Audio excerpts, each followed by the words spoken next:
Hi, my name is Antonio. I'm one of the health coaches here at Cigna. What I want to do is go over 6 exercises that can help decrease your lower back pain. Now, the first stretch we're going to do will be for our quads. So what we're going to do is reach up our leg and grab it back. And you want to make sure you keep your body nice and upright, pulling the leg back as much as you can. And this is to give it a good stretch, because if you have a desk job or you sit a lot, we tend to get tightness in our front of our leg and our quad. But make sure you're squeezing the opposite glute. So if you're standing on your right leg, you want to squeeze that glute so you get a good stretch in that leg. The next stretch we're going to do is for our obliques. So what we're going to do is extend our arms outward, bring them over top of our head, and we're going to lean to the side. And now you see we're stretching all right here, making sure you're keeping yourself nice and upright and then lean in the position. And we're stretching out our obliques. The third stretch is going to be for our back. So we'll get in a position where we're all four, putting the arm up, using your left arm bent, and make sure this arm is straight, and we're getting a good stretch all throughout here. Having this muscle be tight right here can cause your hips to roll forward, and that causes that lower back pain. So if you have tightness in your lats, it pushes your hips forward, especially if you're always sitting as well. You sit down, it kind of pushes your hips forward. So those are 3 stretches that can help improve your lower back pain. Now we're going to go to 3 core exercises of muscles that you need to strengthen to help your lower back. The first one is a bridge.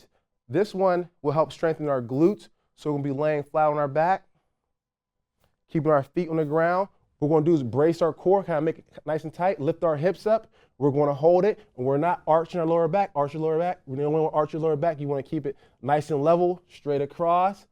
And you want to focus on squeezing your glutes, because if you have a desk job where you sit a lot, you have a tendency to make your glutes inactive and they become weakened. So by doing this exercise, it will help improve that strength in your glutes. The next exercise is for our obliques. We stretch them out. Now we're going to build the strength in them. So we're going to roll to our side. Now we do a side plank. There's 2 different ways of doing it. First one, make sure your body's in a nice straight line. Your ankles, knees, and elbow is all in alignment. You're going to push your hips up, keeping your head nice and neutral, pushing the hips forward and keeping the hips up as well. This helps strengthen the oblique in here. If you feel too much pressure on your shoulder, you're pressing down too hard. Focus on keeping your hips forward and focus on keeping the hips up.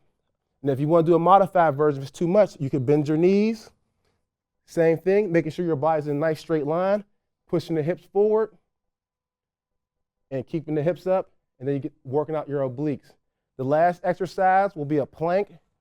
We're going to get on our forearms, walking our toes in towards us, keeping our hips up, and make sure, once again, if you have lower back pain, you don't want to make sure your hips aren't sagging down or pushed too far forward. You want to keep it up to prevent that forward pelvis roll, as I mentioned earlier, keeping yourself nice and straight along this line. And there you go. Those are the 6 exercises that you can do to help improve your lower back pain. And always remember, health coaches, we got your back.